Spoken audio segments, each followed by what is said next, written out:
Doando Vida, uma iniciativa da ATMO para aumentar o número de órgãos transplantados em Pernambuco. Doando Vida, toda segunda com Natália Demerri, na Universitária FM 99.9.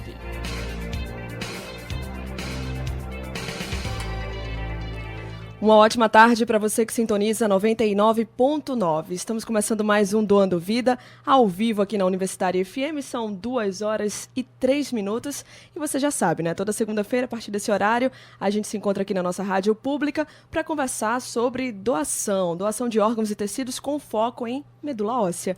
Afinal, nosso programa é uma produção da Atmo, Amigos do Transplante de Medula Óssea, uma associação, uma organização sem fins lucrativos que dá suporte, apoio a pacientes com indicação ao transplante de medula óssea como parte do seu tratamento.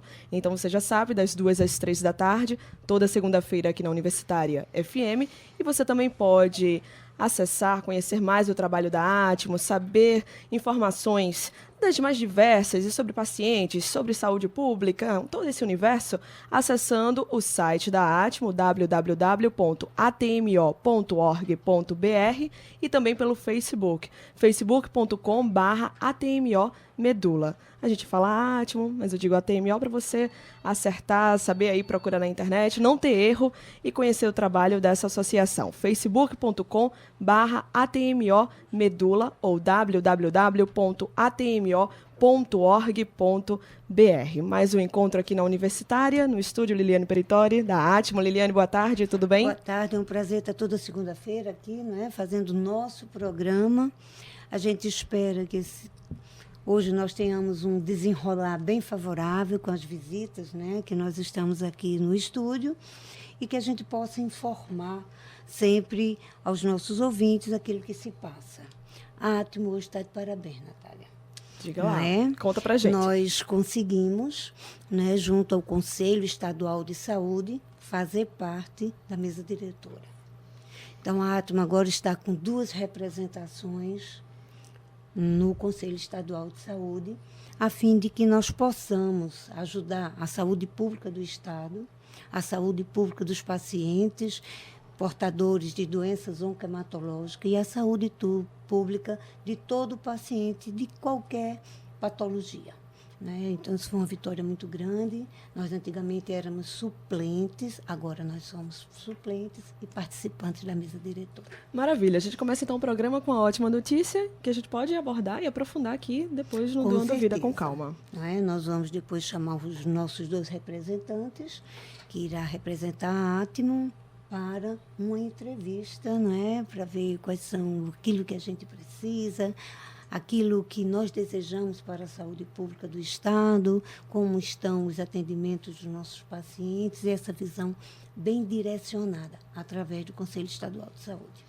Liliane, vamos reforçar também mais uma vez o endereço novo da Atmo, não é isso? A gente fala tanto aqui dessa mudança de sede, para você conhecer o trabalho da Atmo, dar os endereços nas redes sociais, na internet, mas você pode também ir até a sede da Atmo, que fica na rua Joaquim Alheiros, número 289, no bairro do Cordeiro. Como ponto de referência, você pode ir pela Avenida Caxangá, sentido subúrbio, primeira rua à direita, após a loja Caxangá Bombas e Piscinas. Rua Joaquim Alheiros, número 289, aqui no bairro do Cordeiro. Então você pode conhecer, chegar, saber como ajudar, como participar, fazer aulas também, não é isso? Conta pra gente. Ajudar principalmente nessa parte, porque nessa nossa nova sede nós temos uma piscina e nós resolvemos colocar valores simbólicos a fim de que possamos ajudar ao CATMO, que é o Centro de Acolhimento da Atmo, que também vai funcionar, está sendo reformado essa nossa sede para receber os pacientes portadores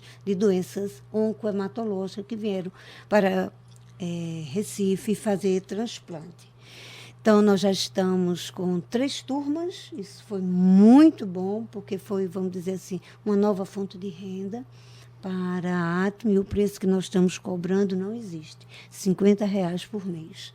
Quer dizer, a gente está ajudando as pessoas que nos procuram e estamos ajudando aos pacientes. Então, quem tiver interesse, pode telefonar para a Atmo e reservar o seu espaço e passar a participar das aulas de natação, de localizadas, que está tendo lá na nossa sede.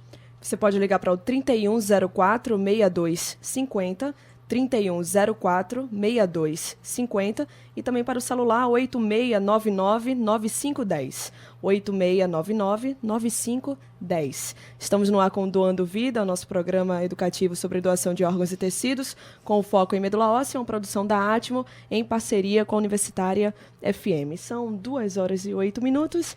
Liliane, vamos fazer então faça as honras da casa. Conta pra gente o que a gente vai ter no nosso programa de hoje. Bem, nós hoje estamos aqui, não é, com uma médica da Multi-M. Multi-M, porque eu fico acostumada em ver você em outro espaço, né? Quase que saía. Também do EMOP, com muito gosto. É. Então, ela vai falar sobre as leucemias, né? Um assunto que é importante nós sabermos, falarmos sobre isso, sobre os tratamentos, sobre os pacientes, sobre os transplantes, e nada melhor do que trazermos ela até aqui. Doutora Carolina Militão, a médica hematologista que está aqui no estúdio com a gente. Boa tarde, doutora Carolina, tudo bem? Tudo bem, boa tarde a todos. Muito obrigada pela sua presença aqui hoje com a gente. Doutora Carolina, para a gente começar essa nossa conversa, Liliane falou assim, leucemias no plural. A gente às vezes tem assim, coloca tudo num universo só, mas tem toda uma variação dentro desse universo quando a gente fala de leucemia, não é isso? Exatamente. A primeira grande divisão das leucemias é a gente conseguir separar o que é uma leucemia aguda e o que é uma leucemia crônica. É a primeira grande divisão. Então, nas leucemias agudas, nós temos alguns eventos que são mais frequentes na faixa pediátrica, que são as leucemias linfóides agudas, e temos uma outra que é as mieloides agudas, que são mais frequentes na faixa um pouquinho mais de adolescência, adulto jovem, até começando no idoso. Cada tipo, aí vamos para os subtipos.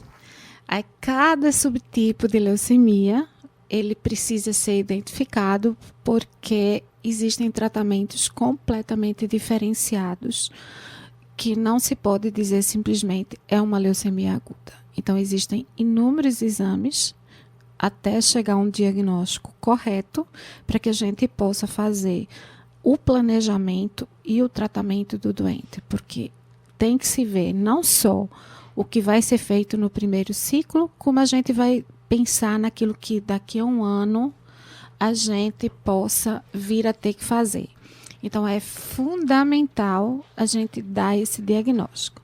Aí, no universo das leucemias crônicas, nós temos as linfóide crônicas e as mieloide crônicas, que também têm comportamentos completamente diferentes. Aí vem leucemias relacionadas a alguns vírus, que tem alguma piora, uma indicação relacionada com HIV, com HTLV. Então, assim, são coisas bem características de alguns pacientes que têm algumas sorologias positivas. E, com isso, o médico tem um arsenal de exames, por isso é muito difícil logo no início o paciente conseguir não tirar essa angústia da família, porque é um tempo para a gente dar um diagnóstico que deixa a família muito angustiada, ou o próprio paciente, porque não começou a se tratar e ele quer começar logo. Eu já imaginei, já seria uma pergunta que eu faria agora para você, Carolina, justamente esse universo todo apresentado. Então, imagino que para o paciente, um padrão de sintomas, como diagnosticar os exames, tem um longo processo, aparentemente, né? Normalmente, o paciente que vem para um hematologista, ele vem direcionado por um clínico ou algum especialista que aquele paciente, no caso da mulher. Muitas vezes a ginecologista que hoje faz um papel de clínica da mulher, não se tanto, às vezes um cardiologista, outras doenças que podem ter alguma relação com gânglios específicas de alguma área, reumatologia, ortopedia. Então, são especialidades. Normalmente, o paciente procura um clínico, o clínico faz os exames básicos, Não é fácil no primeiro momento, porque a gente pode não ter expressão de células anormais no exame, o exame ser completamente normal, indicar só uma discreta anemia, não diminuir as plaquetas, não ter sangramento, os leucócitos estarem em faixa normal, ou indicando uma infecção. Então, num primeiro momento, nem todos os pacientes vão conseguir dar um diagnóstico, e isso não é uma falha, digamos assim, de quem atendeu esse paciente na primeira vez. O que ele precisa ficar atento é não perder o segmento do doente, saber se ele se recuperou com aquela medicação que foi inicialmente colocada para ele, principalmente nas leucemias agudas, em que a gente tem um tempo muito curto entre os sinais e sintomas até o diagnóstico propriamente dito, porque o nosso organismo. Já nas leucemias crônicas, a gente pode passar bastante tempo para dar diagnóstico, porque nem todos os pacientes vão evoluir sintomáticos que vão no médico para fazer um exame logo no primeiro momento. Doutora, qual a média de tempo que leva entre a descoberta e o início do tratamento? Nas leucemias agudas, em torno de um mês. Isso é muito tempo? Um mês? Não necessariamente é muito tempo, mas assim, é o tempo que a gente precisa para que haja a expressão, porque existem várias situações que podem estar encobertas e que não são diagnósticos de leucemia. São algumas infecções, por exemplo, uma mononucleose, ela tem um comportamento em que em alguns momentos a gente pode confundir com o diagnóstico de leucemia. Então, não é muito tempo, exceto para uma leucemia, que é a leucemia mieloide aguda promielocítica, que é M3, que é a maior emergência hematológica, porque a característica da célula ela leva a sangramento. Então, quanto mais precocemente se perceber que pode ser alguma coisa anormal, esses pacientes vão ser bastante beneficiados, porque é realmente uma emergência. É a única emergência dentro das leucemias que a gente tem para começar a fazer medicação, mesmo sem todos esses exames que eu falei inicialmente estarem concluídos. É melhor a gente pecar por excesso do que pecar por falta nessa condição. Porque o mielograma, ele já nos direciona. Sem mielograma não se pode fazer nada.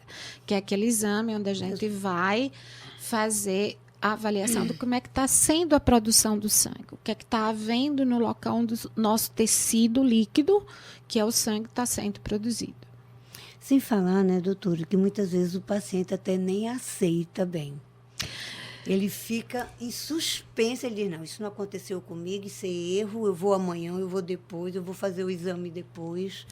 Há uma resistência grande a fazer o mielograma, porque é um exame que tem dor, tá certo? E às vezes a gente também demora, porque o doente, além de não conseguir vaga para poder fazer o exame, ele não quer fazer o exame. Então, é mais fácil quando é menor, porque o pai e a mãe levam e vai. Agora, no adulto, muitas vezes um adulto jovem que reage, a gente tem que convencer realmente que o exame precisa. E o convencimento é ele não melhorar os sintomas. Às vezes, a gente não consegue mudar, porque ele só vai fazer o exame porque ele não está melhor. É bem difícil, a gente chega para, assim, né? Principalmente nós da Atma, assim, que convivemos, vimos os dramas dos familiares, porque eu digo que tem o paciente e o paciente impaciente, não é? Aquele que está com paciência, mas tem aquele que está impaciente, que é tudo para ontem, e não é tão fácil as coisas, pelas dificuldades do próprio quadro, né? E assim, uma outra característica desse tipo de doenças é que é um tratamento muito longo. Então, você vai estar com o paciente não só pensando em curar, porque hoje a gente tem leucemias que a gente cura, como aquelas que a gente controla e é o resto da vida. Então, a partir do momento que se dá um diagnóstico, o paciente fica quase que fazendo parte da nossa família, né? É verdade. Acontece muito Cria isso. um laço, né? Quer dizer, pelo tempo, você né? disse o paciente crônico. Qual seria essa leucemia crônica? Como seriam as características dessa leucemia crônica? Porque a gente só fala mais da aguda. E a crônica, geralmente, ela fica meio escondidinha. A crônica, ela vai aumentando o número dos leucócitos. O diferencial dos leucócitos é que nos vai direcionar para se é uma leucemia com uma célula origem mieloide ou com origem linfóide. E o paciente começa a ficar cansado, começa a ter anemia, porque a medula óssea está sendo ocupada por uma parte de um tecido que teria que ter espaço para todos. Então, a gente teria que ter espaço não só para o setor vermelho, como o setor branco, como as plaquetas. A partir do momento que eu começo a ocupar aquele espaço com só um tipo de células, uma linhagem de células, eu vou comprometer as outras. Então, vai levar o paciente ao médico essa condição que vem com o tempo. Às vezes demora um pouquinho mais, às vezes demora um pouquinho menos, mas é essa condição e a facilidade que o doente tem de chegar no médico, que hoje em dia já é uma coisa bem mais... Esse paciente com leucemia crônica, ele toma quimioterapia? Todos os tratamentos de leucemia, sejam elas agudas ou crônicas, são feitas com regimes de quimioterapia. A forma como a gente aplica a quimioterapia é que varia. Existem doenças em que a gente faz a quimioterapia oral, mas é uma quimioterapia da mesma maneira. Naqueles pacientes que a gente faz uma quimioterapia na veia. E tem as quimioterapias intratecais, que é aquelas que a gente protege o sistema nervoso central. Então, existem várias formas da gente fazer um tratamento, mas todas elas são tratadas com medicamentos quimioterápicos.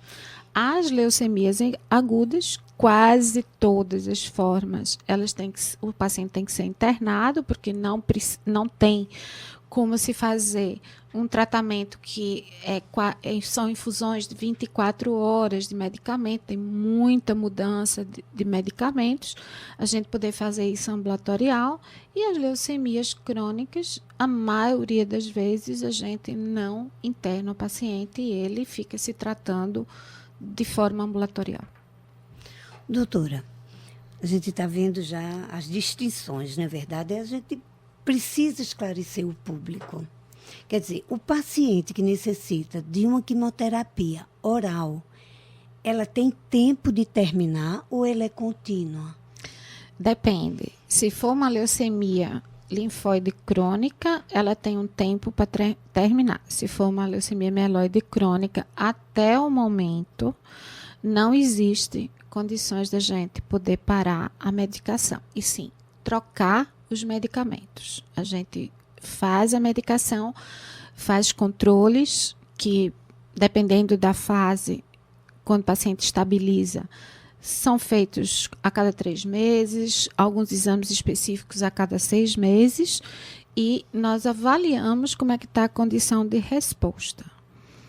Existem alguns trabalhos que estão em andamento, mas não há ainda uma validação, que é muito difícil a gente manter um paciente tomando medicação oral para o resto da vida. Então, nós temos que pensar o que é adesão ao tratamento e continuar tendo pacientes junto de nós. Porque eles se sentem bem, aí não querem fazer, mas não cai cabo. Ninguém sabe que existe um paciente ali por trás. Então, nós precisamos que eles tenham uma adesão ao tratamento que eles acreditam que não possam. Como existe toda uma avaliação relacionada com adesão à medicação, existem alguns pacientes que pararam de tomar a medicação por vontade própria e não retornou a doença. A doença ainda está estável, sem haver expressão de alteração. Então, com isso, e em determinadas situações, se começou a fazer uma avaliação com esses pacientes, para que a gente possa saber com segurança se existe algum critério em que se possa parar o remédio, porque se a gente puder parar o remédio, vai ser maravilhoso para o doente, né? Mas a gente precisa parar o remédio e a gente precisa entender que quando voltar a doença, ele pode ser refratário, quer dizer, ele não responder mais àquela medicação, e é com isso que a gente tem que ter cuidado e que mutações essas células podem ter. Então, por isso, até o momento, a gente ainda não tem essa validação de forma adequada para que a gente possa dizer, vamos fazer tal tempo, respondeu, está tudo tranquilo, vamos parar e vamos evoluir, vamos fazer as evoluções. Na leucemia linfóide crônica, tudo são protocolos. Então, esses protocolos são protocolos de 6 ciclos, 7 ciclos, 8 ciclos, dependendo das medicações que a gente vai fazendo, e não é contínuo. Ele tem um tempo, a gente dá a resposta, avalia. Quando ele progride a doença, a gente faz outro tratamento, ou mesmo, dependendo do tempo de progressão. Que não tem cura as leucemias crônicas até o momento. Eles têm controle, é o que a gente sempre diz aos nossos pacientes. Vocês vão ficar sendo controlados. Doutora Carolina, e quando é que entra nessa história assim, o transplante de medula óssea? Quando ele é indicado como parte ali do tratamento? O tratamento com transplante, ele é indicado em alguns tipos de leucemia, principalmente as leucemias mieloides agudas do adulto, em determinadas circunstâncias. A indicação na remissão, quer dizer, quando o paciente fica bem, digamos assim, ele tem indicação de fazer um transplante. Em outras situações, quando ele recai, então a doença volta, a gente faz o tratamento, já consolida com o transplante. E as leucemias linfóides agudas, na criança, elas são praticamente curativas, não sendo necessário fazer nenhum transplante. Então, tem que ser muito bem avaliado. São subtipos de leucemia que não dá para a gente avaliar todos. Tem mais de 30 subtipos de leucemia, dependendo da célula, da resposta do doente. Então, se faz o transplante como uma forma de se tentar deixar esse doente o máximo de tempo possível sem a doença voltar, e em alguns casos até a cura.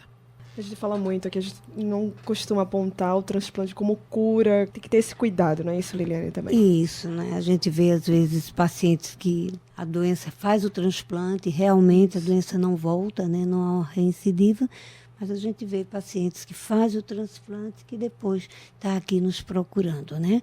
A gente viu daquela última vez, lá no Encontro Redome, doutor, o médico dizendo que só estão permitindo agora que se faça 2 transplantes, né?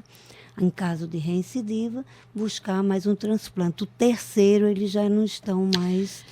É muito agressivo a medicação que é feita para se fazer um transplante. Como a filosofia é o seguinte: você faz medicação de forma a não deixar a medula produzir mais nenhuma célula, e se coloca uma medula sã, que não tem aquela condição de ter uma célula normal naquele ambiente também, e com isso se tem que fazer uma quimioterapia muito agressiva. Então, os pacientes têm muitas alterações, eles precisam ter, é quase que um paciente para o resto da vida de controle. Tem alguns problemas com a doença do enxerto, que é a rejeição, que precisa acontecer para que a medula pegue. Então, são situações que se faz porque a gente sabe que aquela é a única forma que a gente tem de controlar a doença no paciente, e deve ser feito no momento certo, na época certa, porque se a gente não fizer, o doente vai estar com muito mais politratado, então é muita condição, muito pior condição. Então, a indicação, por isso que é importante a gente saber o diagnóstico de forma clara, com os subtipos que tem, porque desde a primeira quimioterapia que a gente prescreve, a gente já tem que saber se aquele paciente vai para transplante ou não. Então, enquanto ele faz a quimioterapia, enquanto a gente avalia as respostas, a gente já vai procurar doador. Então, a gente já faz os exames dele, já faz os exames primeiro dos irmãos, e depois, se não tivermos doador, a gente inscreve esse paciente no Registro Nacional de Doação de Órgãos, o REDOME, para que a gente possa deixá-lo que haja uma busca para fazer um transplante de alguém que não é um familiar relacionado, porque só 30% dos irmãos são compatíveis. Então, nós temos 70% dos pacientes que têm indicação de fazer transplante que não têm doador na família. Só 30%? Só 30%. E desses 30% existentes, porque nós também vimos que no REDOME, não é? No Encontro REDOME no Rio de Janeiro, esses pacientes que tinham doadores irmãos estavam tendo dificuldade de fazer o transplante, porque não tinham o apoio do REDOME. Eles entram em outra categoria. Eles não recebiam o TFD, o tratamento fora de domicílio, eles tinham que fazer em locais que às vezes custava muito a se adquirir um leito, e isso estava dificultando, o problema estava maior com os pacientes que tinham doadores compatíveis irmãos do que aqueles que eram acompanhados pelo REDOME e que encontram um doador. Veja, na realidade eu não conheço alguma dificuldade para o REDOME autorizar. Não, mas o REDOME não autoriza. As secretarias de saúde autorizarem o transplante em outro estado. O que acontece, e muitas vezes, é que as pessoas preferem ir para outros estados. Se no seu estado tiver um serviço, no serviço público, que faça esse tipo de procedimento, o TFD não vai autorizar. Então, ele tem que fazer no lugar onde ele mora e onde foi dado o diagnóstico. Para aqueles lugares que não têm centrais de transplante, que tenham leitos que possam fazer transplante, eles autorizam uma pessoa só a vir quando o paciente é totalmente SUS. O grande problema é que muitas pessoas misturam um pouco de privado com público. Então, o público só libera qualquer tipo de ajuda se o transplante for ser realizado num leito público. Por exemplo, eu tenho um paciente que veio do Amapá e que ele é de um plano de saúde privado. Ele não é uma pessoa que financeiramente possa usar tudo, porque tudo é muito caro. Os exames todos são muito caros, nem todos os convênios de saúde pagam. E ele não poderia usar a condição de SUS para poder trazer até o irmão, que era o doador dele, um transplante que não tem nem hematologista no Amapá, tá certo? Para fazer aqui em Recife, a não ser que ele fosse fazer em leito público, porque ele está internado num hospital privado para fazer o transplante. Então, há essa dificuldade. Agora, a maior dificuldade das pessoas é não ter leito. Ainda porque a gente não tem tempo. Uma doença que tem uma gravidade muito grande, a média de espera para um transplante alogênico de medula está em torno de 4 meses, quando não existe na família. E então isso é muito tempo. O doente vai fazer quimioterapia, ou o doente morre muitas vezes porque não dá tempo de se esperar numa fila. Tanto que no transplante de medula é o único registro que só vai para a fila o paciente que já tem doador. Diferente de todos os órgãos sólidos, que eles vão para a fila e esperam a sua vez de chegar um doador. No transplante, ele só entra na fila quando ele tem doador. É completamente diferente. Porque o que nós presenciamos é que as prefeituras é quem liberam o TFD. Não é a Secretaria de Saúde, é as prefeituras das cidades, principalmente do interior. Então, o que acontece? A prefeitura não tem o dinheiro do TFD. Aí diz assim para o paciente, olha, eu te dou a passagem para ele se deslocar para cá. Mas o TFD não é só a passagem. Né? A gente vê, e no sistema público, doador, compatível, irmão, e a prefeitura não tem dinheiro para dar o TFD e é dado só a passagem. Eles fazem esses carros de aluguel da prefeitura e mandam o paciente vamos lá, que se vire, vamos assim dizer. Eles contam com as casas de apoio como durante o tratamento. Isso aí não muda, porque durante o tratamento o paciente também só recebe a ajuda do transporte, se ele precisar ficar sem ser internado, se ele não tiver uma casa de apoio da sua doença ou da sua prefeitura, ele vai ter que pagar um local para poder ficar. Então, não muda muito. Mas em relação ao TFD, o transplante, como é um serviço de alta complexidade, é diretamente relacionado com a Secretaria Estadual de Saúde. Então, talvez seja bom cadastrar esse paciente para que ele possa ter essa informação e direcionar para a Secretaria de Saúde, que é quem vai autorizar esse procedimento, porque ele vai avaliar se aquele transplante, nas condições que o médico solicitou, vai poder ser feito na capital, tá certo? Ou em outro estado. Aí eles avaliam, porque tem assistente social, tem tudo. Se o paciente tem família em algum lugar, porque às vezes tem família em São Paulo, digamos assim. Então, entre ir para o Rio, para São Paulo, que ele tem um apoio de uma família, é melhor que ele vá para São Paulo. É melhor ir para mais perto, vai para João Pessoa, digamos, se tiver lá esse procedimento. No Nordeste, realmente, o Recife é quem tem mais condições. Recife e Natal. E Fortaleza. Fortaleza também tem um serviço bom de transplantes, e Salvador. Certo? Salvador ainda só está fazendo o aparentado e o autólogo. Salvador. Mas tem alguns serviços que fazem o não aparentado. O não aparentado Natal em serviço Recife. Privado. Em serviço privado. Serviço privado. A gente tem que ver essas diferenças, né? Tem essa também. Tem todo um... Nós estamos ao vivo aqui na Universitária FM com o Doando Vida e estamos, então, agora fechando o nosso primeiro bloco. Passou rápido o tempo aqui na 99.9, mas o Doando Vida volta daqui a pouco. Intervalo rapidinho aqui na Universitária FM e estamos conversando com a médica hematologista Carolina Militão. Daqui a pouquinho de volta, fica na nossa sintonia. Doando Vida, edição e apresentação, Natália Demerri.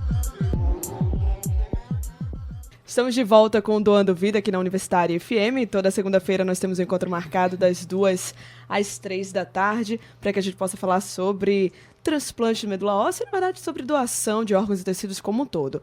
A gente fala bastante sobre o transplante de medula óssea porque o programa é uma realização da ATMO, Amigos do Transplante de Medula Óssea, em parceria aqui com a Universitária FM.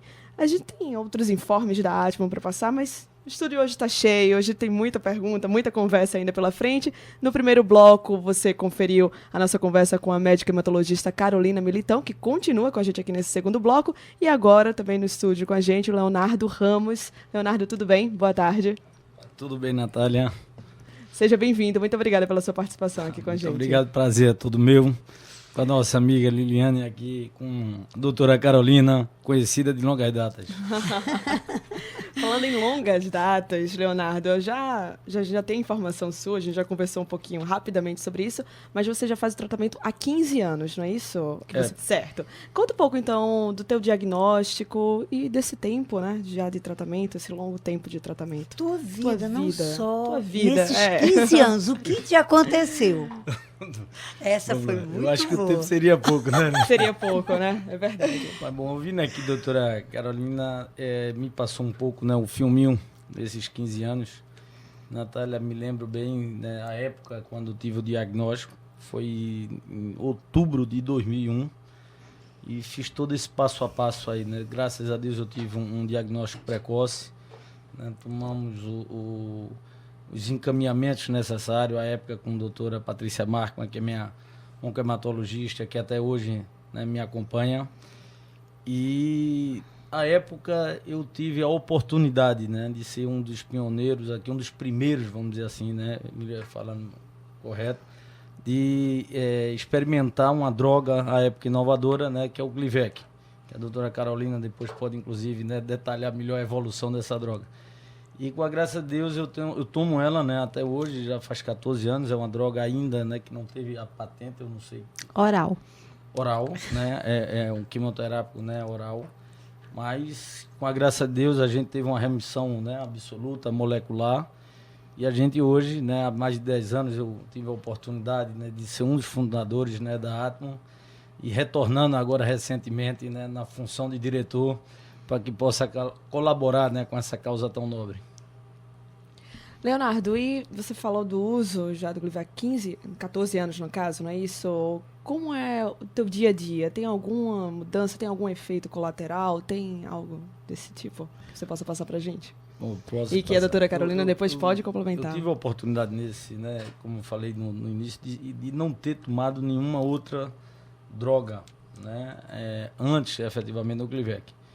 A gente tenta buscar total e absoluta regularidade, né, dentro das recomendações médicas e, com a graça de Deus, apesar de já ter informações de novas drogas, né, com poder de resolução, o poder de combate a essa droga, no caso meu da leucemia mieloide crônica, com Filadélfia positivo, a gente tem tido respostas maravilhosas, né? Levam uma vida extremamente tranquila, normal, apesar, né, da vida estressante, né, da atividade empresarial que eu tenho hoje. E, inclusive, né, costumo dizer de que eu sou agraciado porque eu tenho 3 filhos, um filho antes da minha leucemia mieloide, um filho, inclusive, né, durante a leucemia e uma filha após o período da leucemia, já na fase gliveciana, como digo brincando. Doutora Carolina, poderia falar um pouquinho mais sobre essa medicação? A leucemia de Leonardo é uma leucemia mieloide crônica, daquelas que antes do uso dessas drogas são os inibidores de tirosina quinase, é uma proteína que se avalia e que fica comprometida, que fica de forma irregular durante essa doença. Leonardo conseguiu chegar nessa hora, o diagnóstico dele, porque antes disso a gente fazia o tratamento com umas medicações que não conseguiam tratar, não baixavam esse clone de células, e a única chance para a gente poder tratar a leucemia dele antes da era desses inibidores da tirosina quinase era o transplante de medula óssea. Então, o transplante de medula óssea era feito em todos os pacientes e tinha indicação de ser feito em todos os pacientes. Claro, os que tenham doadores na família ou os que não tenham iriam para o registro para poder fazer. Com o surgimento dessa medicação, inicialmente foi o imatinib, que o nome comercial dele é Glivec, e se tirou o transplante, não é mais uma forma de tratamento dessa leucemia, e se deixou só para situações em que os pacientes pudessem ter um resultado refratários, não respondessem, perdessem resposta precocemente. A gente não pode esquecer que o transplante é uma boa opção para esses pacientes. Aí, com o tempo, foram surgindo outros inibidores de tirosina quinase de segunda geração. A gente já tem outras drogas e que também agem contra mutações que vão acontecendo durante o tratamento com a primeira medicação. Então, há como se fosse uma proteção, digamos assim, daquela célula anormal, que ela se transforma, faz uma mutação que não responde mais a esse medicamento. Então, a gente hoje já tem várias outras opções de poder fazer, antes até de indicar um transplante de medula óssea, no caso de uma não resposta. Eu queria, assim, que o Léo, né, falasse um pouquinho sobre esses 15 anos. Qual a maior experiência que você tirou nesse período? Desse tratamento, de sua vida, de esperança, de tudo. O que foi que aconteceu? De mais importante, que foram os seus 3, né? Seus 2 filhos. Os três. Olha, sem dúvida nenhuma, né, quem é acometido de uma doença, né, de câncer em especial, no meu caso da oncohematologia e tudo que nós passamos, existe uma revolução na sua vida, né? Eu acredito que de todos eles que é acometido dessa doença, primeiro passo é a espiritualidade, né? A sua espiritualidade, ela vem e ela flui de forma muito clara, e a gente começa a ver uma vida muito diferente, talvez, do que a gente via antes. Até pela faixa etária, né, Leonardo? Que acometeu, que foi muito jovem você. Perfeitamente. Eu acho que eu tinha, na época, né, meus 31 anos de idade, tinha apenas um filho, que estava no início, como falando, na maturidade da minha vida profissional, né, empresarial. Mas, sem dúvida nenhuma, eu acho que a gente tem, e eu tenho, né, nesses 15 anos, a época inicialmente, inclusive na ABRALE, a Associação Brasileira de Leucemia e Linfomas, logo em seguida, né, com Atmo, a gente se sente bem mais solidário, né, e a gente abraça essa causa. Eu acho que a gente termina sendo mais feliz, né? A verdade é essa. Mudam-se os valores. Mudam-se os valores. A gente, se você me perguntar, doutora, de forma muito clara, eu não posso lhe afirmar qual eram meus valores, né, efetivamente. Antes disso já vai, né, 1/3 da minha vida, né, com acometido desse diagnóstico. Mas o que eu posso lhe dizer é que eu aprendi a servir mais, eu aprendi a ser mais justo, eu aprendi a ajudar mais o próximo, e a cada dia agradecer o dia que a gente tem pela frente, e antes de dormir agradecer o dia que acabou de acabar.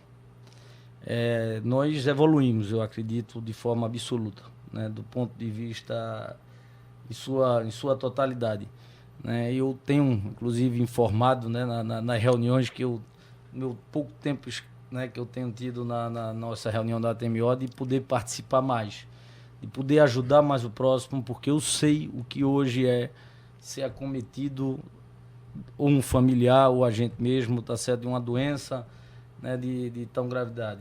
Então, quem passou por isso, ou quem vive, né, esse dia a dia, sabe a importância de um apoio, né, da informação, de ser bem acolhido, não só do ponto de vista médico, né, de ter uns bons profissionais que nós temos aqui na região da sede de Recife, de ter as unidades que sejam, né, as casas de apoio, uma Atmo que acolhe, que orienta, para que a gente possa, de forma clara, né, tomar os melhores passos, porque não é o fim da vida, sabe, Liliane? O que muito dos pacientes, e eu faço isso com o maior prazer, não são poucas as vezes que recebo ligações, que eu vou ainda até hoje a um hospital, né, tive um prazer, a oportunidade, quero registrar aqui de ir, não vou dizer o nome do paciente porque eu não tenho autorização, mas de ir ao Hospital Memorial no dia 26 de dezembro, após um dia de Natal, onde, né, nós estamos mais sensíveis, e a família ali precisando de um abraço,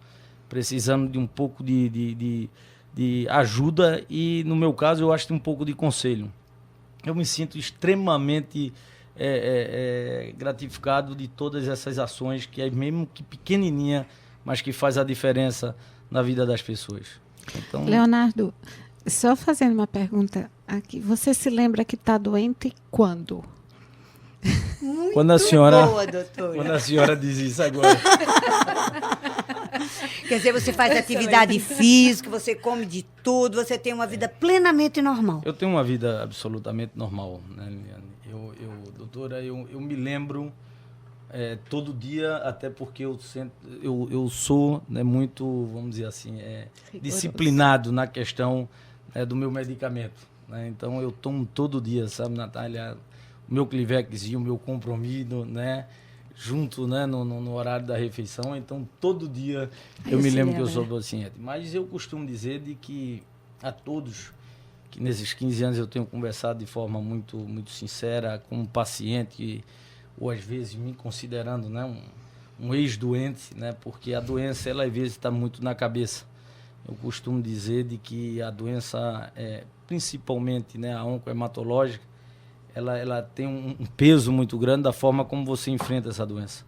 Né? Aprendi nesses 15 anos que nós podemos sim ajudar a nos curar da forma como nós enfrentamos a doença do ponto de vista emocional. Né? E aí a espiritualidade, sem dúvida nenhuma, é um elemento, né, de importância para que a gente possa ajudar os medicamentos e todos os conselhos médicos para que nesse tratamento. Então, doutora, eu me lembro todo dia, mas eu me sinto efetivamente curado, apesar de saber que todo dia que tem que tomar todo dia tem que tomar esse medicamento. O comprimido, né? Mas eu quero dizer também, né, Natália, que eu, de uma certa maneira, eu tenho uma doença que eu poderia evoluir para um transplante de medula, que eu tenho artrite reumatoide e, em alguns casos, se chega ao transplante. Né? E que a minha solidariedade se deu, não é? Muita gente não sabe, mas minha solidariedade se deu porque eu sei o que é se chegar a esse ponto. Né? E, graças a Deus, eu não precisei de remédio. Ou seja, foi a minha alimentação que fez com que eu totalmente ficasse livre dessa doença, que eu sei que ela existe, basta eu comer um glúten. Eu queria, nesse ponto, Natália, me aproveitar aqui, né, da comunicação aqui, que chega nos 4 cantos do estado, quem sabe, né, extrapola, inclusive, as barreiras do nosso estado. Mas avisar, doutora, a todos os familiares, a todos os pacientes, que às vezes, né, quando é acometido dessa doença, que se fecha, que se inibe ali e que às vezes tem talvez a expressão, né, dura da palavra, mas tem vergonha de assumir que tem uma doença. Então nós temos que sim bater na porta da seta dos médicos, né, procurar ajuda, conversar, abrir o coração, porque dessa forma a gente ajuda, né, no tratamento dessa doença, que não é uma doença, né, de hoje nem de ontem, mas é uma doença muito difícil e que as doutoras aí... E que as pessoas estão acostumadas a entender a leucemia como aquela leucemia que a novela passou, em que você vai cair o cabelo, que você vai ficar internado, que você vai passar mal, vai passar o dia todo vomitando. Não é bem assim. Existem leucemias que são de necessidade de intervenção rápida, em que a gente tem que fazer medicação, que o cabelinho vai cair, tudo, mas que tudo passa. É só um tempo. E se o paciente não quiser se tratar, é dificílimo a gente conseguir algum resultado positivo. Doutora, a gente sabe do meio ambiente, não é? O que o meio ambiente está trazendo para que tenha havido tantos casos descobertos atualmente? Existe ou não interferência? Estilo de vida. Meio ambiente, agrotóxico, esse Sim, tipo de coisa. Todas essas... existem um grupo de substâncias que são tóxicas para a medula óssea. Existem outras pessoas que têm até tratamento para outros cânceres e que tomam algumas medicações em que a gente, em algum momento, a gente pode vir a ter um câncer hematológico por conta desses medicamentos. Mas claro que o meio ambiente tem. Vejam todos os acidentes radioativos que a gente teve no mundo, na Rússia, no Japão, e quantas pessoas foram a óbito por conta de leucemias e aplasias medulares, que são as doenças que mais acometem os pacientes que têm contato com radioatividade. Agora, do ponto de vista o dia a dia de pessoas que não têm esse tipo de exposição, a gente tem algumas pessoas vão ter uma sensibilidade maior a determinadas substâncias. Então, o agrotóxico ele pode causar alterações na medula, como pode causar alterações na pele, como pode causar alterações em alguns órgãos. E a gente não sabe quem vão ser as pessoas que do meio ambiente eles vão ter alguma disponibilidade individual para desencadear o quadro de leucemia. Não há. Hoje nós já temos algumas comprovações de alguns tipos de leucemias que podem acometer a família, certo? Então, as leucemias crônicas, principalmente a LLC, hoje já existe até um registro de uma condição familiar, mas é muito difícil a gente conseguir prever ou saber quem são as pessoas que vão ter uma leucemia aguda. Só uma informação também, Liliane, é que eu acredito que nos últimos anos evoluiu muito a questão do diagnóstico, né, em relação a essa doença. A gente talvez tinha várias pessoas dentro da família ou dentro do conhecido que ia a óbito e depois ia foi uma infecção que olha, o que é que foi, não sei que foi rápido e terminava, né, indo a óbito. Então, eu acho que nós tivemos, e a oncohematologia nós temos acompanhado a nível nacional, a nível estadual, em especial de Recife, que eu fico muito feliz com o quadro, né, o time de profissionais que temos aqui em Recife, mas a gente observa, né, a evolução, né, em grande escala do diagnóstico precoce. Então, os médicos ficaram... muitos números a toda hora, né, e a todo mês. E aí eu posso também dizer, Nandália, nesses 15 anos, que eu tenho identificado todos os tipos vamos dizer assim, as características de pessoas, desde jovens até pessoas de mais idade, 60, 65 anos, 40, 30 quando eu tive, com perfis diferenciados e acometidos desse diagnóstico da leucemia. Porque a gente nota, doutora, que a quantidade de pessoas do interior, principalmente da zona agrícola, e dessas regiões onde trabalham com tecidos. Pois é, porque de alguma maneira existem condição tóxica. É como quem um pintor que usa thinner, que usa solventes. É a mesma coisa, a gente não precisa ir para o interior. Mas quantos pintores vão desenvolver uma leucemia? Tá certo? Mesmo que a gente sabe que a maioria das pessoas não se protege, não usa os equipamentos de proteção individual que precisam usar. Como quem trabalha na agricultura. Se precisa usar o agrotóxico para que você consiga vender, na realidade, consiga vender, tem escala. Qual esse agrotóxico está liberado também é outra coisa que a gente precisa avaliar. O que é que se permite que seja liberado. E fora isso, as pessoas usarem as roupas adequadas quando elas se expõem a uma situação dessa. Então, as pessoas precisam entender que a profissão, que a profissão ela pode colocá-las em exposição, mas elas têm como se defender. Um técnico de raio-x, por exemplo, ele tem que se proteger. A maioria deles não espera terminar a exposição. Técnicos de saúde bucal que fazem raio-x de boca. Quantos têm câncer de tireoide? Tá certo? Então, assim, é necessário que as pessoas entendam que em qualquer atividade ele precisa saber como se conduzir para evitar uma doença. Então, as pessoas não têm a ideia da prevenção. A prevenção vai diminuir muito o custo que a gente hoje tem na saúde e evitar que muitas famílias fiquem sem os seus provedores muito cedo e fiquem em situações econômicas complicadas. Só para a gente fechar essa questão, até pegando um pouco nesse gancho dos agrotóxicos, já foram liberados dossiês, relatórios, principalmente da Abrasco, né, que é a Associação Brasileira de Saúde Coletiva, e o Brasil ele faz uso de agrotóxicos, por exemplo, né, não só manuseando, como a gente consumindo também, agrotóxicos que já foram banidos em outros países, então a gente continua fazendo uso aqui.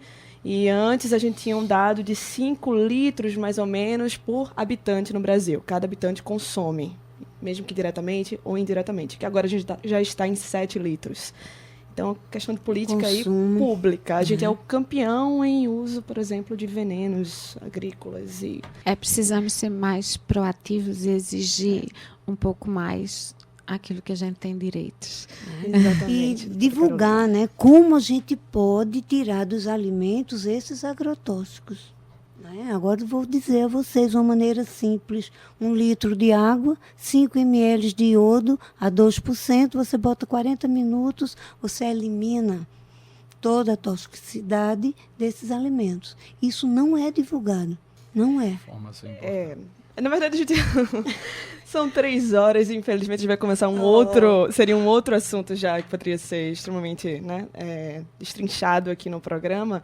E não só como tirar, como, na verdade, também não comprar alimentos que tenham agrotóxicos. Eu acho que eu seguiria mais esse caminho do nosso debate, Liliane. Mas, para a gente fechar, doutora Carolina, muito obrigada pela sua participação e fique à vontade para suas considerações finais. E também para dar os seus contatos, a atuação, quem tiver interesse, a Multieno. Fique à vontade também para falar dos espaços. Bem, na realidade, é como eu disse, o hematologista é um médico que vem... O paciente vem para o hematologista numa segunda linha, então o que eu peço é que cada paciente, junto ao seu médico, vá no médico, não queira se tratar em farmácia com anti-inflamatórios, com uma série de coisas, protelar algo que não está melhorando, quando a gente sabe que uma gripe tem tem uma quantidade de tempo certa, então passou daquilo ali, vamos para frente. Na realidade, eu trabalho na Multieno, sou médica hematologista de lá. O telefone é 32050505 e sou médica também do Hemop, no serviço público, que também faço muito gosto em participar. Leonardo? Bom, Natália, eu queria reforçar o recado de que as pessoas que sejam acometidas ou tenham algum familiar, algum conhecido, possam buscar informações. A Atmo tem aí o coração e as portas abertas para receber as ligações, as visitas, com a sede, agora nova sede, na nova sede, e que busquem os bons profissionais. O nosso estado, em especial aqui em Recife, nós estamos muito bem acolhidos de bons profissionais para que a gente possa, o quanto antes, ter um tratamento adequado, entender de que nesse período observei muito de que as pessoas alegam de que é o destino, que foi o problema da vida, que tinha que ser dessa forma. Esquecer um pouco isso, buscar bons médicos, buscar os melhores medicamentos, as melhores orientações, os melhores apoios, através, por exemplo, da Atmo e outras casas de apoio também que se tem, para que possa entender e principalmente conviver com esse diagnóstico e saber na vida é importante é termos saúde, mesmo que estejamos em tratamento durante curto ou durante um longo tempo. Leonardo, muito obrigada pela sua participação. Carolina, também muito obrigada. Obrigada. Foi um prazer tê-los aqui com a gente durante esse encontro hoje aqui na Universitária FM. Liliane Peritório, mais uma vez, muito obrigada. Eu quero lembrar da necessidade dos pacientes de serem regulares nas consultas, nos exames e nos remédios, obedecendo horários e tempos determinados. Muito obrigada. Milton Carneiro, obrigada pelos trabalhos técnicos. A Universitária FM não para, são 3 horas e 2 minutos. Você fica agora com o Coquetel Molotov. Eu sou Natália Demerri, encontro você em outros momentos da nossa programação. Muito obrigada pela sintonia e até a próxima.